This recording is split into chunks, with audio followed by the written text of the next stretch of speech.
Hey y'all, thanks for tuning in to another video. So in an effort to keep with the holiday week that we're coasting into, it's Thanksgiving week, I wanted to talk about some things that I know happen during family gatherings that I hope to give you some little tidbits or things to hold in your back pocket when you're going into these situations. And so this video is about why they use guilt and why it works.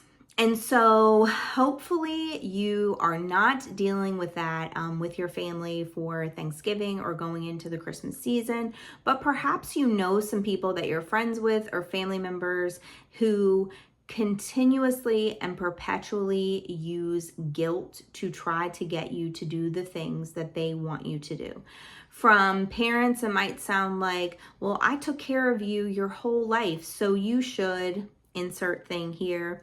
For friends, it might be like, remember when I did this for you, or I'm always here for you, and you insert thing they need you to do here.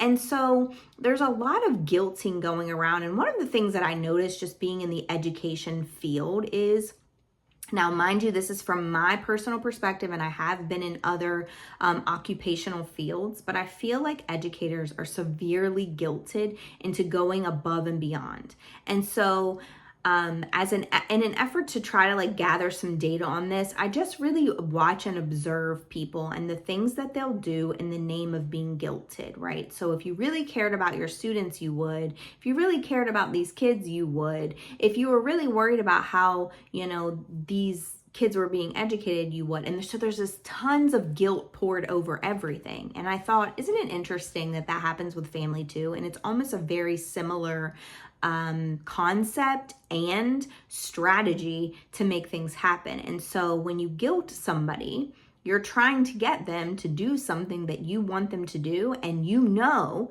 that they are heavily attached to the way that their emotions are about that thing. So they don't want to portray that they're ungrateful. They don't want you to feel less loved by them. So they're going to do the thing that you're guilting them to do. I don't have anybody else to do it. Okay, but that doesn't mean that I have to be your go-to, right? So there's all of these things that people will do to try to guilt you into doing what they need you to do. And so I wanted to talk about why they use guilt and also why it works. So that maybe if you have a bigger or better grasp on why they're using it and why it works, that you can intellectualize your response as opposed to just conceding to everything because you're in your emotions and you don't know how to respond to it. So one of the reasons they use it is control. So they don't think that your relationship has enough to stand on for you to say yes to the thing that they're asking you to do.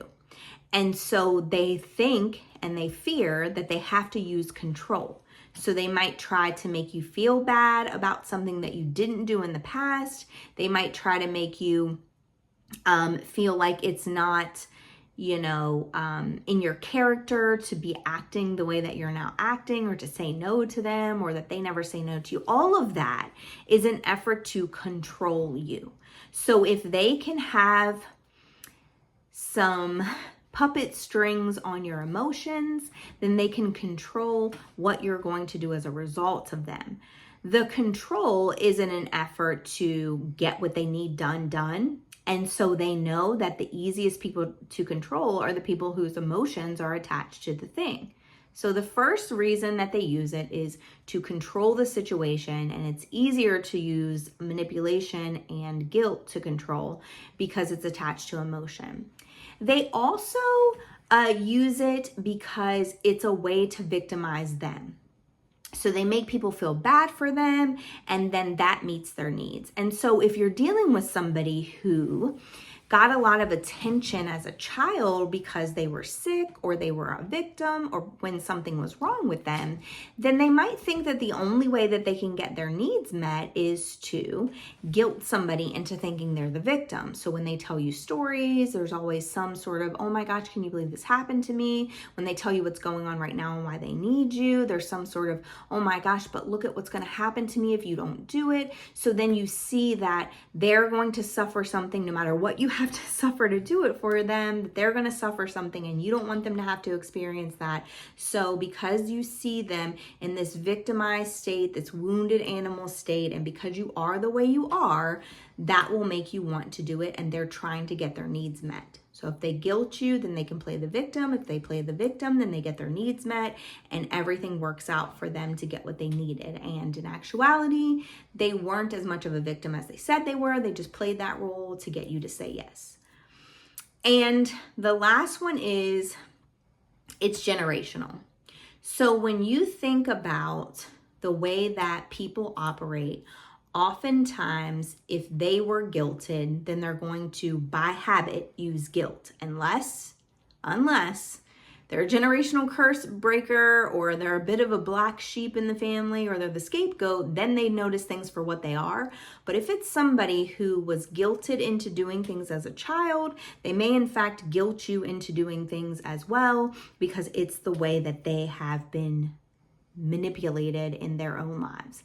And so if it's generational, they may just use it because it's a habit. You'll notice this if the person always uses guilt. Like if it's their go-to, it's probably because it's a habit that was used on them, and so now they're using it on other people. So why does it work? And again, hoping that you gain some knowledge around this so that you can intellectualize it to at least say no. Maybe you won't fully understand the grasp it. Maybe you won't fully get your emotions to come on, but at least you'll say no, because you don't have to do everything that somebody needs you to do just because they need you to do it. It works because you don't know that they're doing it. So when you're ignorant to the manipulation of guilt that they're using, then it's going to work because you believe the things that they're saying to be true. You don't see through it to, hey, they're trying to control me. Hey, they're trying to get their needs met. You don't see that part. You see the facade that they put in front of you, which is that fake piece of, I'm the victim. You should do this because if you really loved me, you would. And because you don't see it for what it is, and you're kind of ignorant to the inner workings of it, it works. The second one is because you've developed a sense of codependency. You always feel like everything is your fault, and in order for something to be good, it has to create happiness around you. And those things are not true.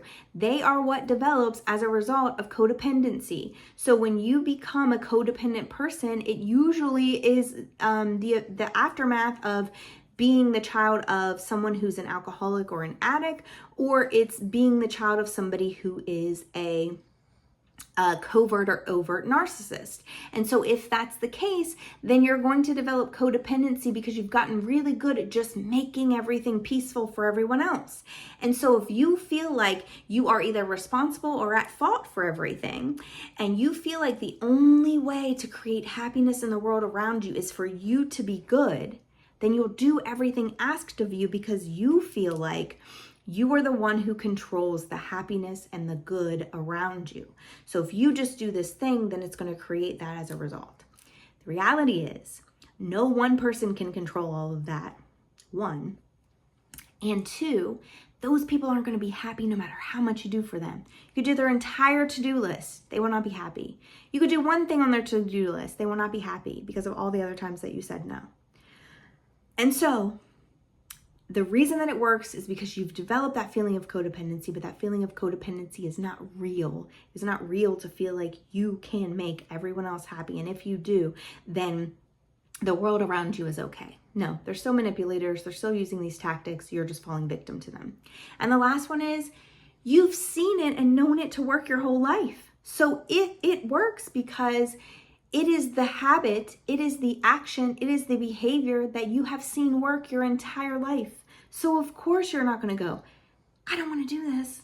I'm not going to do this. I don't have time to do this. I need to say no. You're going to be like, oh, well, so-and-so said this to mom and now she feels this way, or so-and-so said this to dad and now he feels this way, or so-and-so says this to my sister or brother, whomever, auntie, uncle, whoever it is, now they feel this way. And so that they're telling me this and now I feel this way, so then I have to do it. It is quite literally the movie that has played in your life your entire life. And so because you're so accustomed to it, because it's the dance that you've always known with your family members, then it works because you've always seen it work. It's all you've ever known to function, but it's still dysfunction, even if it functioned in your family. So if you're in a space today where you're being guilted into all the things that you should be doing, I would encourage you to ask yourself, am I being controlled here? Is this person constantly playing the victim? And is this something that I've seen generationally over and over again? And maybe I need to become more aware of it. And do I actually have a feeling of codependency? And do I want to perpetuate this narrative into the children who are in the family right now to feel like we're going to guilt them the same way that we were all guilted? I would venture to say that your answers to, yes, I'm being controlled, yes, they're the victim, yes, this is generational, are probably all yes.